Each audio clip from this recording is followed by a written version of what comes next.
আউযুবিল্লাহি মিনাশ শাইতানির রাজিম বিসমিল্লাহির রহমানির রহিম আলহামদুলিল্লাহ। আমি আরম্ভ করতেছি নিখিল বিশ্বের যিনি স্রষ্টা সেই মহান আল্লাহর নাম নিয়ে, তার সাথে তার প্রিয় হাবিব মোহাম্মদ মুস্তাফা সাল্লাল্লাহু আলাইহি সাল্লামের পাক রাজা ভক্তির চমন রেখে বিশ্বের যত ওলি আল্লাহ গাউস কুতুব পীর পাকিম রাশেগান জাকেরান যেখানে সাহিত্য আছে সবার পাক কদমে পাক দরবার প্রতি আমার প্রেম ভক্তি রেখে, আমার ওস্তাদ গুরুজি খেপা জাহাঙ্গীরউদ্দিন চিশতি বাজানের প্রতি প্রেম ভক্তি রেখে, আমার দাদা গুরু খেপা ইদ্রিস পাগলা তার প্রতি প্রেম ভক্তি রেখে, আমার মাতা পিতার চরণে প্রেম ভক্তি রেখে, যার মাধ্যম দিয়ে এখানে এসেছি সেই আমার রিপন ভাই আর সব ভাই, এটা তো দেখে মানে এগার তো পাইতেইছি না, তাদের কিন্তু আমার কাছে আসে থাকার কথা, কেননা আমি আচ্ছা যা হয় তে দরদিরকে আসলে ভালোবাসার মানুষ যদি ডাক দেয় তাহলে আসতে কিন্তু এখানে বাধ্য, যদি হাজারো কাজ থাকে তারপরে কিন্তু তার কাছে আসতে হয়। কেননা আমি প্রথমে আপনাদের মানে আমার সুনামটাকে আনতে আগে কয়া নই কি আমি যে এত ঠেকা পড়ে নাই যে মানুষে নিজের পাতিলে ভাত খায় আমার সুনাম করবো, এই সময়টা কারো হাতে নাই। তাই নিজের সুনাম নিজেই করাটা উত্তম, কেননা আমি যদি মানুষের বাসায় ছেড়ে দেই এটা জীবনও হবো না। কেমন যে মানুষ নিজে কিনে খুবই ব্যস্ত, আমি আমাকে নিয়ে ব্যস্ত, আপনারা আপনাকে নিয়ে ব্যস্ত, আপনি আমার সুনাম করবেন এ টাইম নাই, আমি যে আপনার সুনাম করবো এ টাইম কারো কাছে নাই। তবে মুখের একটা বলি আছে যে ভাই আমি খালি আজীবন সুনাম কয়ে গেলাম না, একজন মানুষ মানে এক পীর সাহেব অনেকগুলো ভক্ত নিয়ে চলতেছে, আমার মতো আমলোক দেয়া করতেছে যে হায়রে কত ভক্ত, হ্যাঁ কত ভক্ত। তাই মৌলানা জালালউদ্দিন রুমি বলছে ভক্ত হলে কি হবে, পীর সাহেবের কাজে পীর সাহেব যাইতেছে আর ভক্তরা যাইতেছে পীর সাহেবকে অনুসরণ করে, যাতে আমি এই যে আমাদের ভিতরে যে হাইনা সৃষ্টি, আমাদের ভিতরে যে আল্লাহ পাক হাইনা দিয়েছে 6টা রিপু দিছে, এই পীর সাহেবের পিছে পিছে গুল্লি রিপুটা নষ্ট হয়ে যাবে, রিপুর আর খাওয়া থাকবে না, এই তার ছোঁয়া তার পরশ পাইলে আমি লোহাতে স্বর্ণ পরিণত হব। এখানে লাভ কার? ভক্তের। তো ভক্ত হাঁটতেছে ভক্তের লাভের আশায়, আর গুরু হাঁটতেছে ভক্ত বাঁচানোর জন্য। একটা ব্যক্তি স্বার্থ ছাড়া কাজ করে সে হলো গুরু, সে হলো গুরু। কেননা সবসময় আমার রাসূলের তরিকা যারা মানে, যারা রাসূলের আওলাদকে যারা মানে, রাসূলের সিলসিলাটি যারা গ্রহণ করেছে তারা হলো গুরু, আর গুরুরাই ভক্তদের সব সময় ভালো চিন্তা ভাবনা করে। আমার রাসূল যেমন নিজেকে বিসর্জন দিয়েছে, রাসূলের আদরের নাতিকে বিসর্জন দিয়েছে, কিন্তু উম্মতকে বলে নাই। আজীবন খালি উম্মতের জন্যই কান দিয়েছে, নিজের জন্য এক ফোঁটা চোখের পানি পড়ে নাই। তাই রাসূল যখন মা ফাতেমা যখন অধিশাপ দিল, তখন আল্লাহ পাক বলছে যে অধিশাপ গ্রহণ হয়ে গেছে, নাতিকে আর ফেরত দেওয়া হবে না। বলে কি দিতে হবে? আমি কি দিতে হবে? বলে মা তুমি যদি তোমার সন্তানকে চাও তাহলে রাসূলের উম্মতকে পাবে না, তোমার হাজারো সম্পদ 18,000 মাখলুকাত তোমার সন্তান, তুমি তারে পাবে না। বলে আমি সন্তান চাই না। আর আমার মতো ব্যাকেল এবার পৃথিবীর ছাত্র দিলে কোথাও সন্তান ছাড়বো না। তাই তাগের বলা হয়েছে গুরু, তাগের বলা হয়েছে অলি, তারাই মা, কেননা জগতের মায়া করে নিজের সন্তানকে বিসর্জন দিচ্ছে। দলিল মোতাবেক কথা হবে, দলিল মোতাবেক গান হবে। তাই আসলে আমার সাথে কোন বয়াতে দিচ্ছে আমি জানি না, আমাকে মারফতের ভূমিকা দিচ্ছে। আসলে মারফতের ভূমিকা পালন করা সহজ, শরীয়তের ভূমিকা পালন করা কঠিন। কেননা মানুষের কাছে ভালো হওয়া খুবই কঠিন, আল্লাহর কাছে ভালো হওয়া কঠিন না। কেননা একজন 5 ওয়াক্ত নামাজ পড়ে না, কিন্তু আল্লাহর কাছে সে ভালো। কেননা ওই এক ফকির মারা গেছে, কথা টোকাইন না, আগে কয়েকটা কথা কয় না। আসলে আমরা যে কথার উপর আলোচনা করব, যে দিকে পালার দিকে চলে যাব, কিছু কথা বলতে হয়, না গেলে খালি উঠা গেলে পালা গালি কিন্তু হবে না। তো এক ফকির চলে গেছে, তে পাড়ার লোক কোনোদিন মসজিদ ঘরে জানেন কে, তো এক ফকির চলে গেছে, মারা গেছে, এই মোল্লা মুসিলান মারি দিবেন নাকি যায় না, কয় যে ওই শালা তো কোনোদিন মসজিদই আসে নাই, ওর পিছনে আমরা নাই। তা হাজারো ফেরেশতা এসে চোখের জল দিয়ে তাকে ধৌত করছে।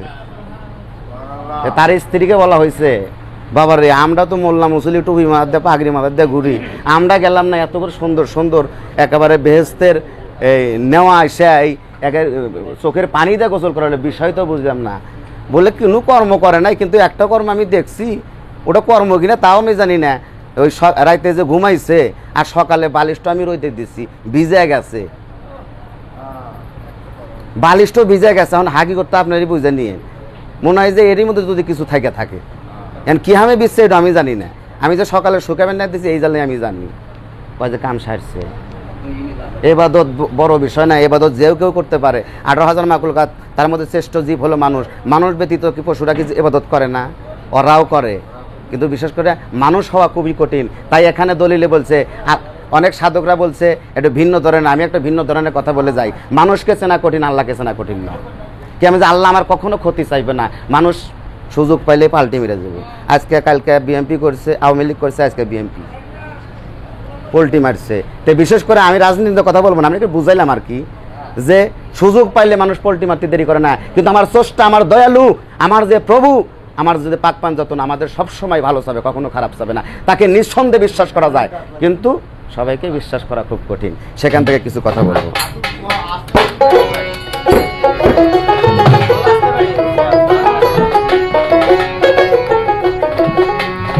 যা হোক, আসলে ছোট বিষয়, আমি যখন পালা করি তখন বন্দনা পর্ব থাকে, এটা আধা ঘন্টা 40 মিনিট, এত দরকার নাই।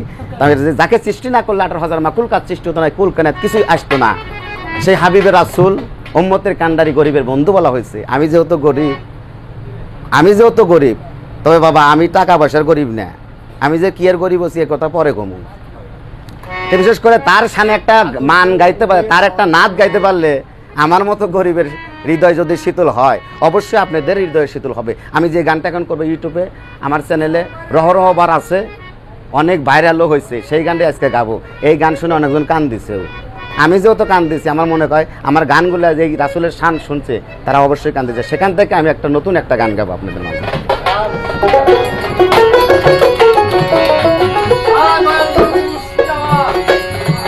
ওরে নবী আমার ছিল কামেল, ওরে নবী আমার ছিল কামেল, বুঝলো না রে আবু জাহেল। আরে কত ভাবে কষ্ট দিল তারে সংসারে, আমি নবী বিনে দুঃখ কইব কারে। আছে কি বলার মতো?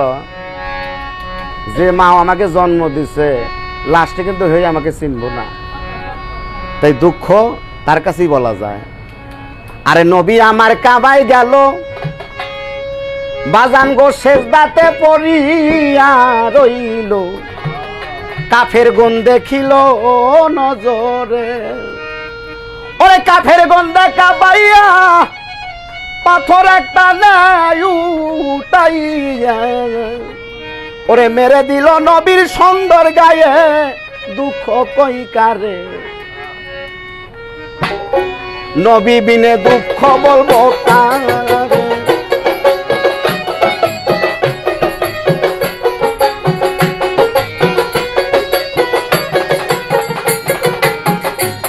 আরে নবী আমার ছিল কামেল,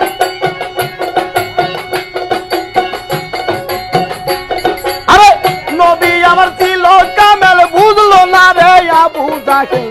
কতভাবে কষ্ট দিল তারে ভবে, কতভাবে কষ্ট দিল তারে, দুঃখ কই কারে। নবী বিনে দুঃখ বলবো কারে।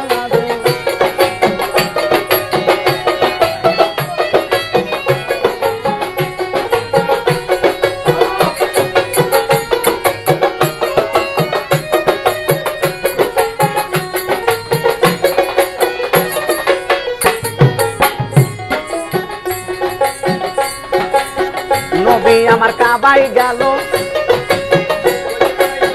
বাজান গো সেজদাতে পড়ি রইল, কাফের গুণ দেখিল নজরে। আরে নবী আমার কাবাই গেল,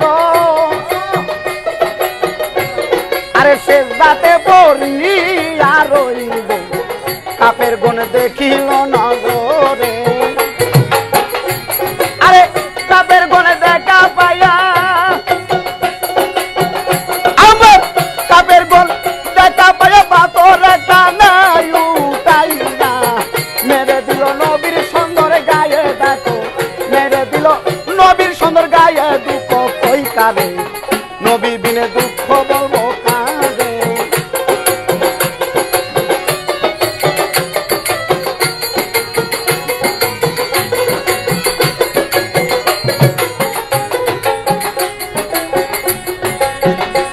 নবী 7 দিনের অনাহার ছিল,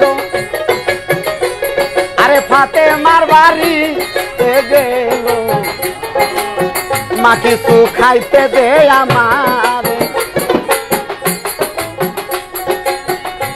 নবী 7 দিনের অনাহার ছিল, আরে আরে ফাতেমার বাড়ি গেল মা কিছু খাইতে দে আমারে আরে ফাতেমা দেখা পাইয়া ওই ফাতেমা দেখা পাইয়া উপর দিকে হাত উঠাইয়া কি খানা খাইতে দেই বাবা রে আল্লাহ কি খানা খাইতে দেই বাবা রে দুঃখ কইতারে নবী বিনে দুঃখ বলবো কারে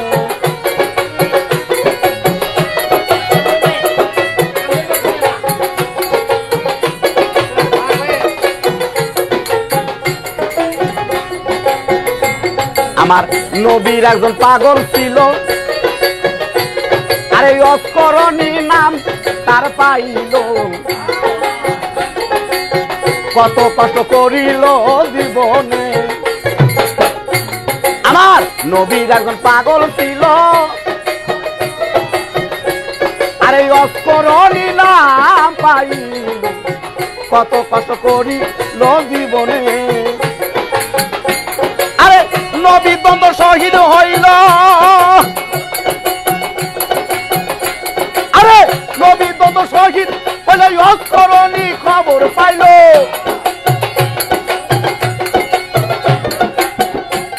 আমার নবী দ্বন্দ্ব শহীদ হইল অস্করণী খবর পাইল বতি দ্বন্দ্ব ভাঙিল তখন দেখায় বতি দ্বন্দ্ব ভাঙিল তখন দুঃখ কই কারে নবী বিনে